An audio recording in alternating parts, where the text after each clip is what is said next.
নমস্কার বন্ধুরা, আজকে চলে এলাম তোমাদের সামনে মনার অডিশন দেওয়ার ভিডিওটা নিয়ে।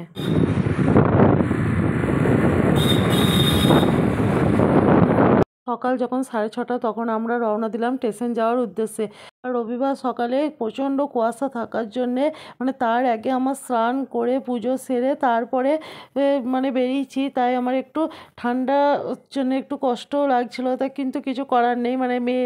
ছেলে মেয়েদেরকে তৈরি করতে গেলে তো মাদেরকে একটু কষ্ট করতেই হবে, বাবা মাকে। তো যাই হোক, দেখো বেরিয়ে পড়েছি। আমরাও চলে এলাম নবদ্বীপ স্টেশন। আর এখানে স্যার আছে আর আমাদের যারা যারা গিয়েছিলো তা সবাই মিলেই আছে। তো তারা একটু দূরে আছে, আমরা একটু স্যারের সঙ্গে কথা বলছিলাম। তা যাই হোক বন্ধুরা, দেখো এবার বাসে চেপে পড়েছি।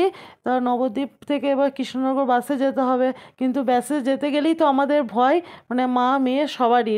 আর দেখো গৌরাঙ্গ সেতুটা তোমাদেরকে দেখাচ্ছি, কিন্তু গঙ্গাটা দেখানোর খুবই ইচ্ছা ছিল, কিন্তু কুয়াশার জন্য গঙ্গার কিছুই দেখা যাচ্ছে না।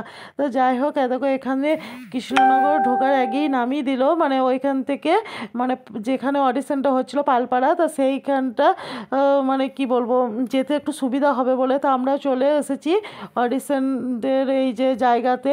তা এটা একটা স্কুল, কৃষ্ণনগর স্কুল। এখানে মনে হয় দুটো স্কুল আছে। এটা হচ্ছে বোধহয় ইংলিশ মিডিয়াম, এটা হচ্ছে বাংলা মিডিয়াম। তো এরকম কিছু একটা ব্যাপার আছে। তো যাই হোক, আমরা এবার দেখি মনাকে এবার সাজাবো, তাই চিন্তা করছি যে কিভাবে কি করব। মনের মধ্যে অনেক ভয় আছে যে মনা ঠিকমতো নাচ করতে পারবে কি পারবে না, এই নিয়ে অনেক রকম চিন্তাভাবনা মানসিকতা নিয়ে এইভাবেই যাই হোক পার্টিসিপেট করা হলো। তা এই যে মনাকে সাজানোও হয়ে গেল। আর যেহেতু এখানে বাইরে সবাই সাজাচ্ছিল, আমিও সাজিয়ে নিলাম, কিন্তু আমরা তো জানি না যে ভেতরে কিছুক্ষণ সময় দেওয়া হবে যে সাজানোর জন্যে, ড্রেস ফ্রেস চেঞ্জ করার জন্যে, কিন্তু সেটা কারোরই জানা ছিল না। সেই জন্য সবাই ওই বাইরে সাজিয়ে নিয়ে যাওয়া হলো। তো এবারে দেখো লাইনে দাঁড়িয়ে পড়েছি, আর তোমাদের দাদাভাই আমাকে সব বুঝিয়ে দিচ্ছে যে কীভাবে কী করবো। ওখানে বলছে যে কোনো একজনকে ভেতরে ঢুকতে দেবে, হয় মাকে নয় বাবাকে। তো তোমাদের দাদাভাই বললো যে না, মায়ে তুমিই যাও, কারণ তোমাকেই ভরসা পাই সব কিছুতে। তা যাই হোক, দেখো আমি এখন যাচ্ছি ভেতরে, কিন্তু আমারও মনের মধ্যে অনেকটাও চিন্তা ছিল। এখানে তো লাইন দেওয়া আছে, আর আজকে প্রচুর প্রচুর মানুষ এসেছে এখানে, কয়েক হাজার হাজার মানুষ এসেছে এখানে। আর অডিশনও হচ্ছে কয়েক হাজার হাজার স্টুডেন্টদের। ওই পর্যন্তই ভিডিওটা করতে পেরেছিলাম, তারপর আর করতে পারিনি। তারপরে একবার দেখো বেরিয়ে এসে তারপর তোমাদেরকে ভিডিওটা করে দেখালাম। তা এই দেখো মোনা সার্টিফিকেট পেয়ে গিয়েছে। তা মোনা যার জন্যে সার্টিফিকেট পেলো, আর মোনাকে যে এখানে নিয়ে আসার জন্য আমাদেরকে আরও উৎসাহিত করেছে, তা সে হচ্ছে এই মোনার স্যার। তা এটা আমার ফেসবুক ফ্রেন্ড থেকে মোনার স্যার হয়ে উঠেছে। তা সত্যি অনেক অনেক ধন্যবাদ জানাই স্যারকে, আর আমি জানাই আমার ফেসবুককে, আর ফেসবুকে যারা যারা আমার পাশে আছে তাদেরকেও আমি ধন্যবাদ জানাই। তা যাই হোক, দেখো হোটেলে নিয়ে এলাম। তা মেয়ে আমার কিচ্ছু খায়নি, সেই সকালবেলায় ট্রেনের মধ্যে একটু চিড়ে ভাজা খেয়েছিল। তাই এরকম মেয়ে আমার ক্লান্ত হয়ে নেতি পড়েছে, তাই একটু খাইয়ে দাইয়ে এই যে এসে মাঠের মধ্যে একটু বসলাম। তারপরে এখানে এসে একটু রেস্ট নেওয়ার পর তারপর মেয়ে আমার একটু চনমনে হলো। দেখো মনা কেমন খেলাধুলা করছে। মনা এসো।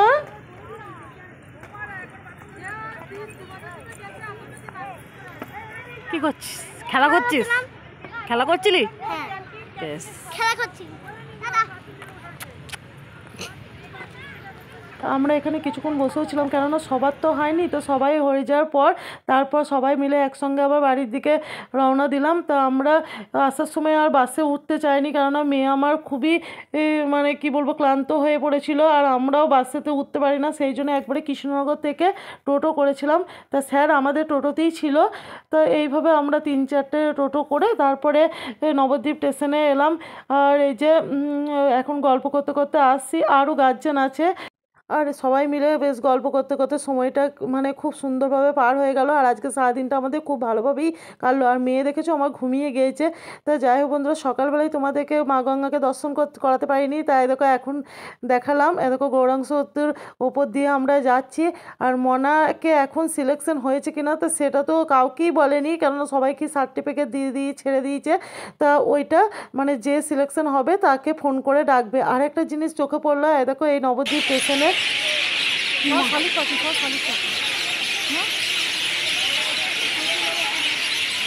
সন্ধ্যা নামার সঙ্গে সঙ্গে পাখিরাও দেখো তাদের নিড়ে ফিরে আসছে, আর কত সুন্দর লাগছে সত্যিই তাই। লিফটে চাকরি করবো কত নম্বর আগে চালাবো উঠতে যাবে আবার জানি মানে সব জানি। আমার ইচ্ছা ছিল যে একবার লিফটে চাপবো, লিফটে করে ওভারব্রিজে ওপরে উঠবো, তাই সবাই মিলে দেখো লিফটে চেপে পড়েছে, মনে খুব খুশি হয়েছে।